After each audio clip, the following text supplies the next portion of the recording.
Alright, Miranda Pitrone here. I am so excited you've decided to start painting. So you're new to painting, or maybe not new and just looking for what kind of paints to get for dot art, and that is what I'm going to tell you today. So, painting can be overwhelming. My goodness, what paints do we choose? There's so many. So many to choose from. Which ones on the market are worth putting your money into? Which ones are not? We're gonna find some of that out today, because I'm still learning too. So if anybody has any comments to help me out, I would love to see other paints. They're multiplying. Okay.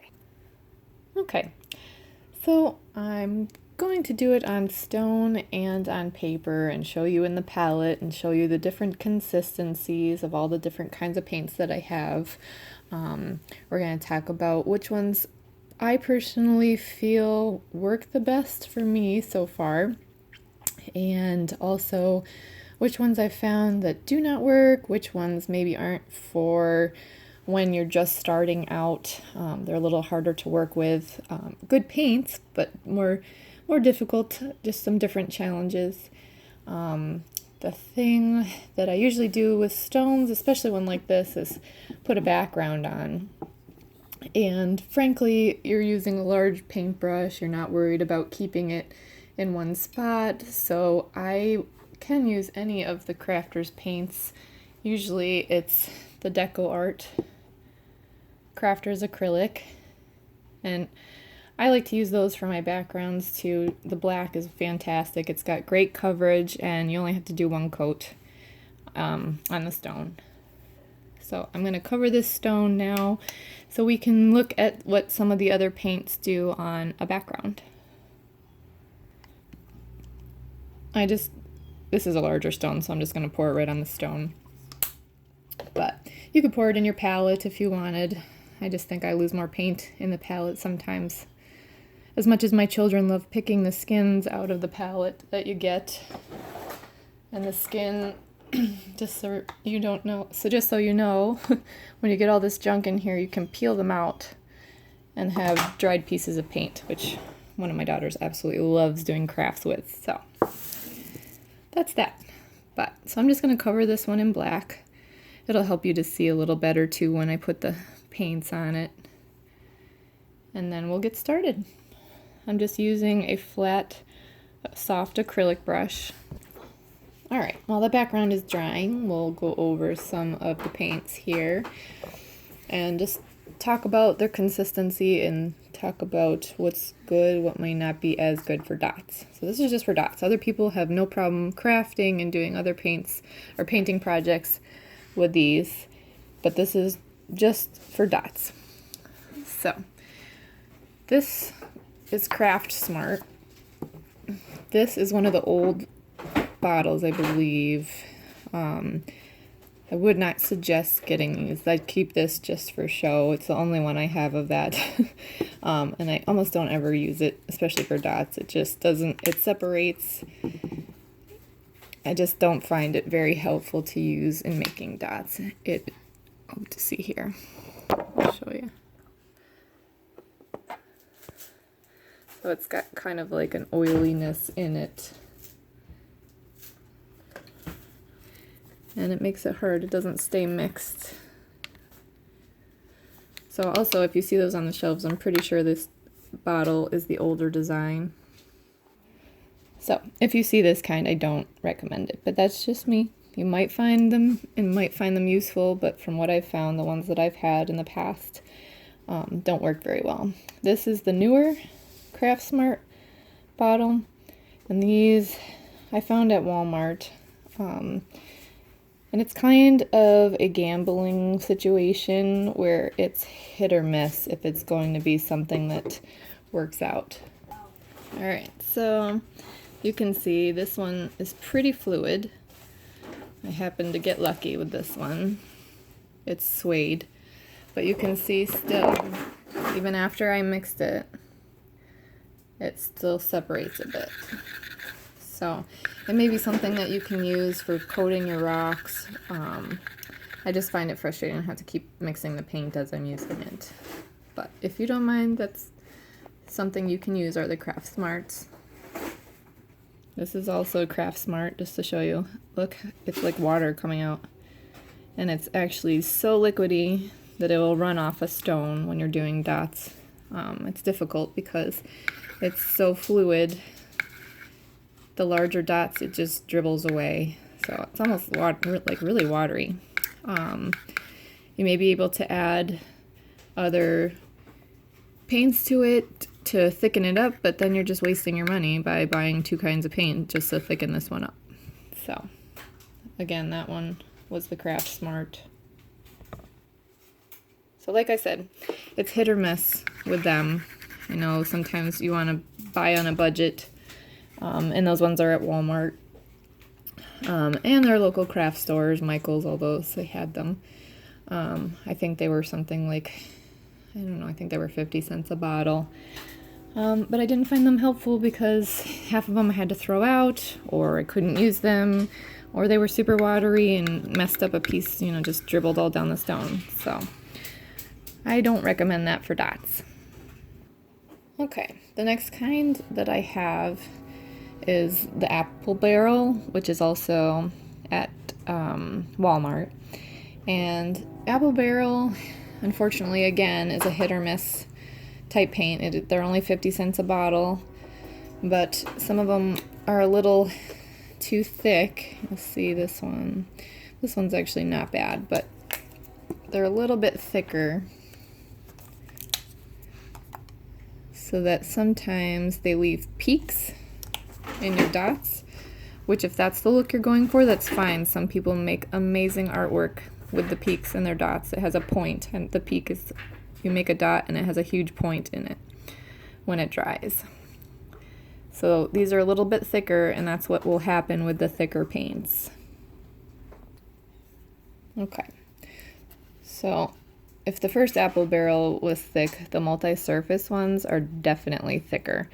I almost never use these to do dots unless I'm doing super tiny dots to where it doesn't make a peak and it doesn't matter. So you can see they're decent, but they're thick, really thick, and they don't move around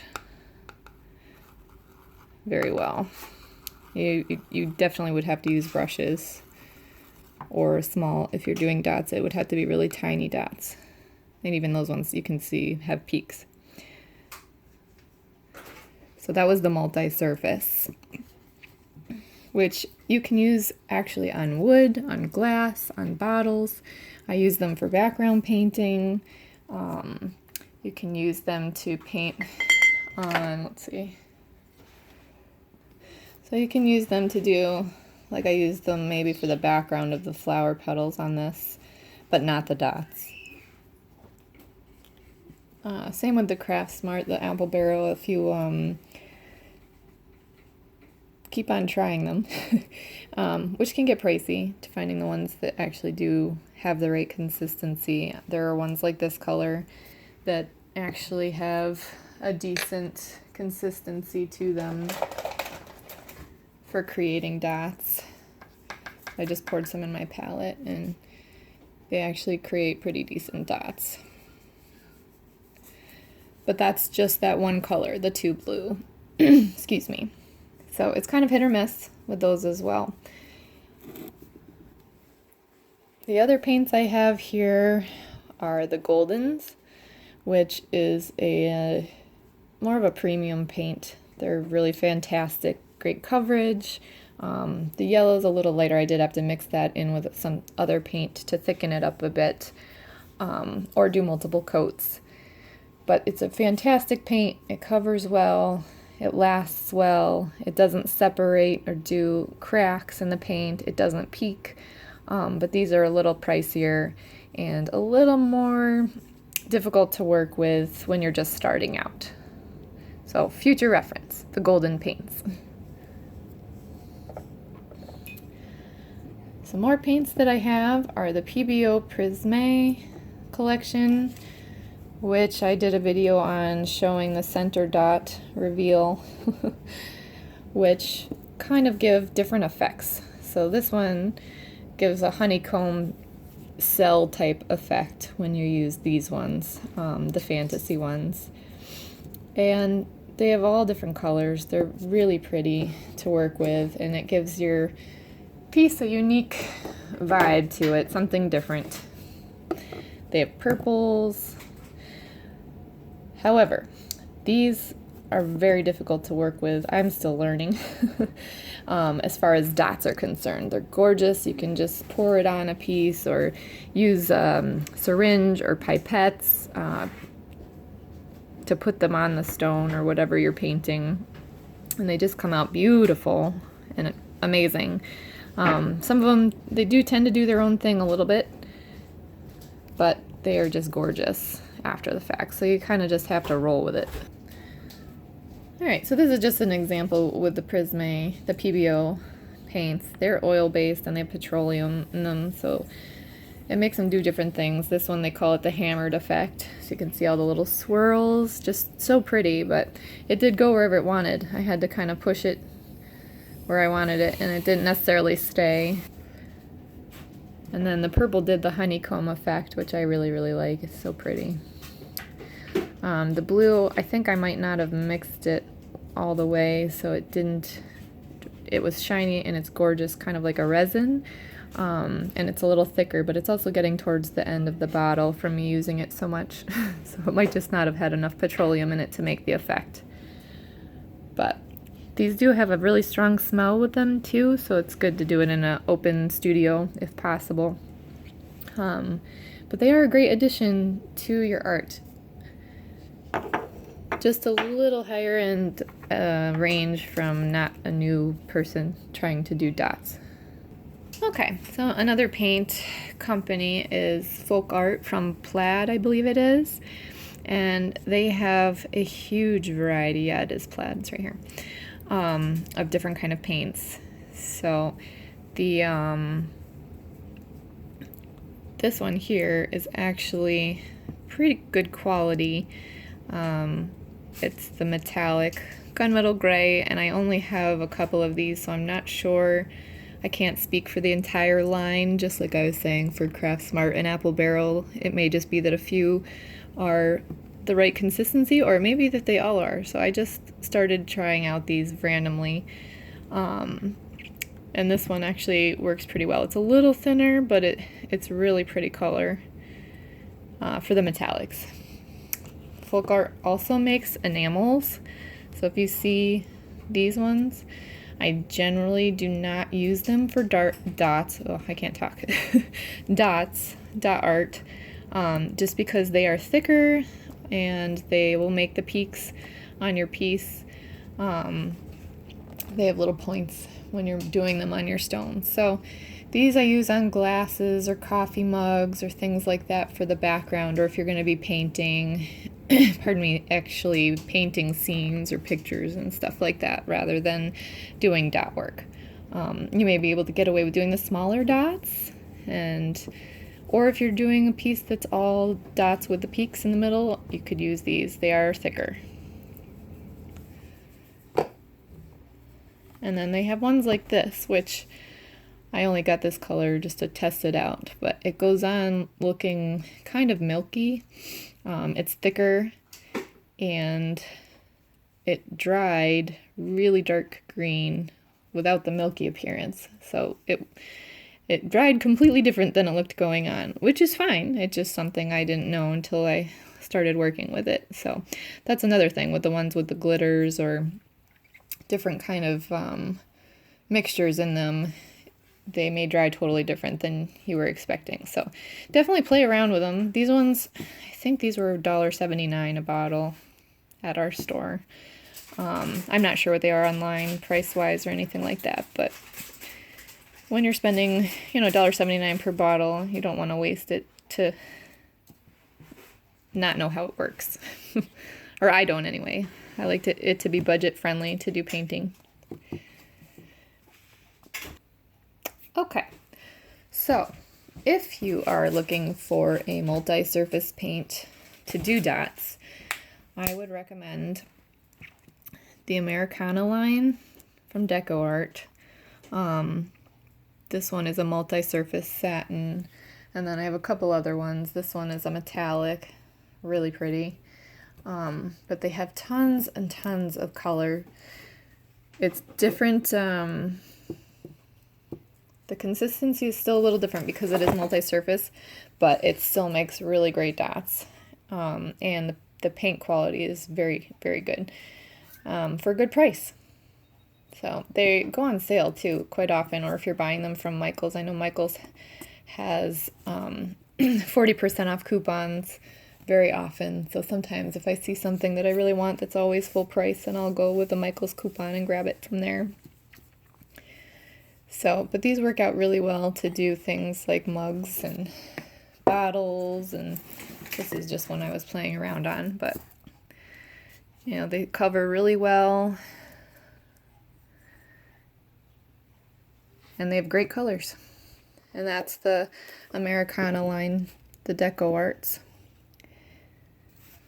Plus they have such a great variety, and it's a great price. It's something that if you're going to do multi-surfaces, wood, glass, other things like that, then it's definitely a good quality paint. And then these ones also, when you do glasses or mugs or ceramics, once your coats are on, then you just let it sit and dry, and then you put it in the oven, I think at 325, let me see, 325, and you bake it for 30 minutes, and then it's like a self-sealing paint. You don't have to put a separate varnish or anything over it. It can be indoor, outdoor, it's permanent, and I don't know, it doesn't say on here if you shouldn't put them in the dishwasher, but I have put mine in the dishwasher and not, like this one, and not had it come off at all.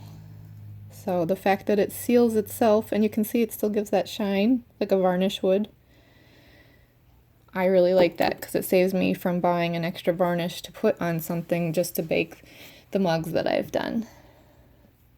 Okay. So another type of paint I have are the straight up Americana paints from Decoart. These are the water-based acrylics.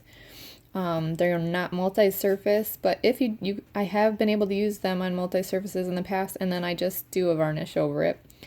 But now that they have the multi-surface paints out, I usually don't use them for that anymore. But they're easy to clean up, they're great for projects, and they are great for dots. So this line is super colorful. They have a lot of different types, and I have not come across a single one where the consistency was off. They're pretty uniform in their consistency, which I find absolutely wonderful for doing dots. In addition to that, they have their non-Americana line, which, the consistency on these for dots is fantastic as well. I've never been disappointed. I've never had one not mix, look oily, come out, separated. And some of these I've had there's some colors where I don't use very often. I've had them for years, and I just shake them up, bring them out of the bottle, and it's like the first day I bought them. So they last, they're budget friendly, and they're actually my favorite one to use right now. So this is usually what I use, the Decoart lines, the Americana, and, of course, the metallics. I'm kind of obsessed with these. They're really shiny and bright, and they dry really well. They dry quicker. They get like a skin on the top, so for me too, I usually wait in between rounds of doing dots. So these ones dry pretty quick, so you can start the next round right away, which I find helpful if I'm having a day where I'm impatient. So they have great colors, and they have even slightly, the range, like these two look like the same maybe on the camera, but they're not. This one is worn penny, and this one's copper, just the shades. They have such a variety. So you can see this one's a little darker. But there's blues, there's teals, there's greens. And these ones are a little more expensive, but not so much that because the quality lasts. I've had some of these, like I said, for a long time and have never been disappointed when I pull them out and want to use them. They're still just like the first day I bought them. Okay, so this is just a quick thing just to show you. This is the enamel from Decoart, the one that I said you should just use on glass. Look at that. I pour it out and it's already making a peak. They're so thick. They're rich and thick, and you know, it's great paint, but if you're going to be making dots with them, it's hard to get on your tool a good way. See, look at that's got a little thing sticking out of it. But then the dots don't fall in a great circle. It leaves a peak that's pointing up in the air. Let me see if I can get down on the line. See, it's pointing up in the air, which is a whole nother look. Like I said, if that's what you're going for, that's perfectly fine. It's a whole nother direction. It's just I like my dots to be flat, and I was asked to show what I use. So, okay. And the next one that I want to show you is the Multisurface apple barrel. See, those are just as thick like the enamels, which is problematic for me when you're doing dots. I mean, it ultimately could make it work maybe, but like I said, then you still have that peak. So that's the Multisurface apple barrel ones that I do not use for dots like this. Okay, just a quick show you again, the Craft Smart, the first one. See, it's just like water. So on the paper, I can't even get enough on my tool here to make a good dot. So, and look, it's already dripping off as I'm getting even down to the paper. So, I mean, it's too fluid. It's pretty, and you could use it for other things. It's just really difficult with the dots. So, that was the Craft Smart. But remember, that one was hit or miss, too. Okay, so this is what the Crafter's acrylic from Decoart, not the Americana, just the regular one. If you put it into your palette, see, it's got kind of a richer, thicker consistency, but still fluid. Look, it's making its own dot. Gravity's just pulling it into place on its own. So I really like how these work. You can pour them in the wells too. I'm just putting them up here to show that they just have a much better creamy consistency, and they work really well for doing the dots.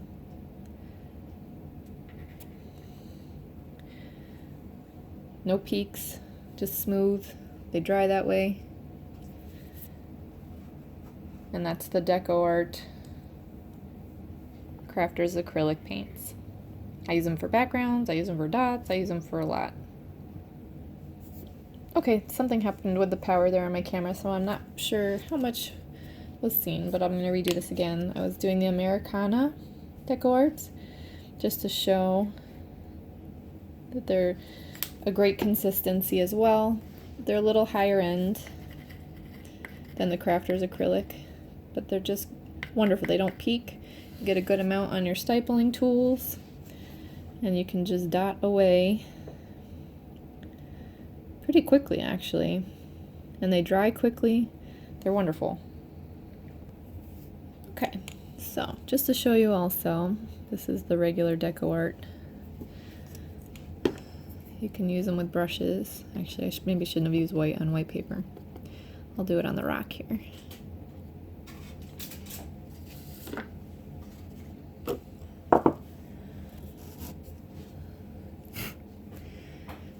So this one is very fluid. You can make all sorts of size dots with it. Just using soft, round acrylic brushes. That's what I use. And I just use them of varying sizes to make different size dots. And this is nice because you can move it around even a little bit longer. Say your dot is not as perfect as you would like it. Using brushes, I feel, hold more paint on them, and I don't have to constantly dip back and forth as much. And also, I can reshape it a little bit if I didn't get it quite right the first time. So I find that helpful. My favorite brush lately has been the Princeton Angle Spot Detailer, which kind of has gone viral amongst the dotting community because it just is a fantastic brush. You can see what you're doing as you're painting. It has a great size point, so you can do your little dots around the outer edge, and it forms them really nicely. Especially for doing the videos, I can see what I'm doing to show you all. So I found that was initially why I had gotten it, because it's really helpful to see what you're doing and try to work around a camera sometimes is difficult. So another thing you can also do, a lot of people have started doing the dot drags. So they take their dotting tool and you start where you want your drag. Here, we'll pretend we're going to do it around this dot. And you pull the paint around until it runs out. So it makes a little tail.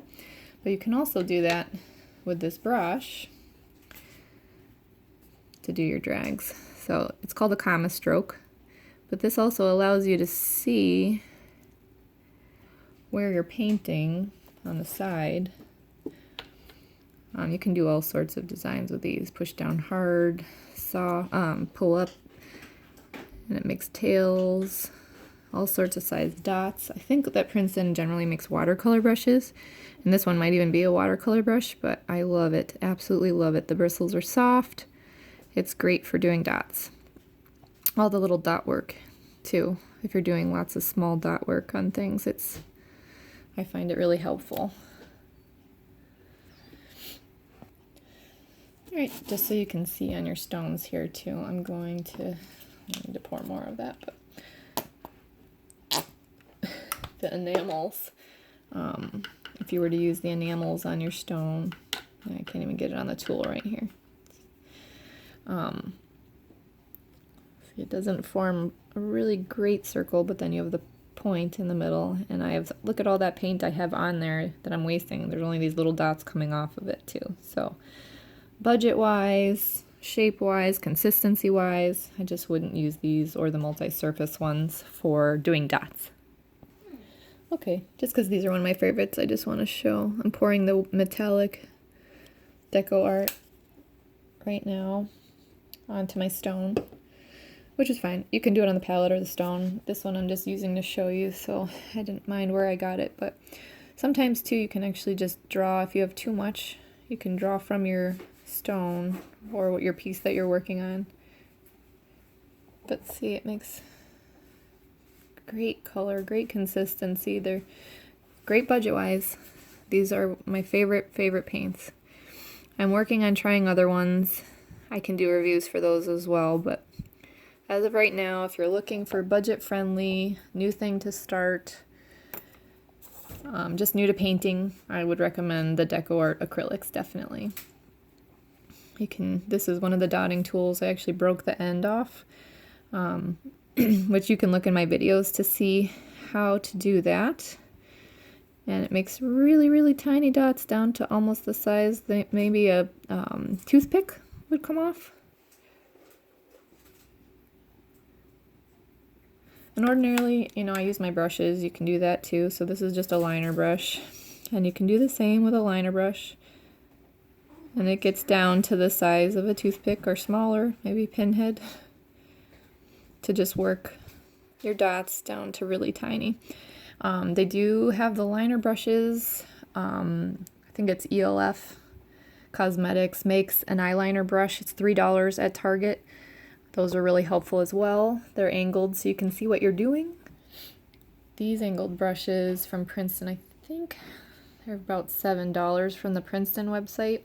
I get them when they're on sale at my local craft store. They go on sale for $3.79. People have found them online, and I think there's a couple websites where they've been selling them in that range for the $3 to $4 range.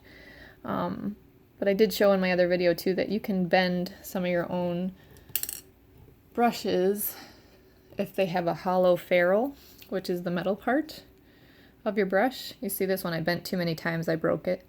But if you have a brush that has the hollow ferrule, you can take the pliers Sorry about my camera. And bend it yourself.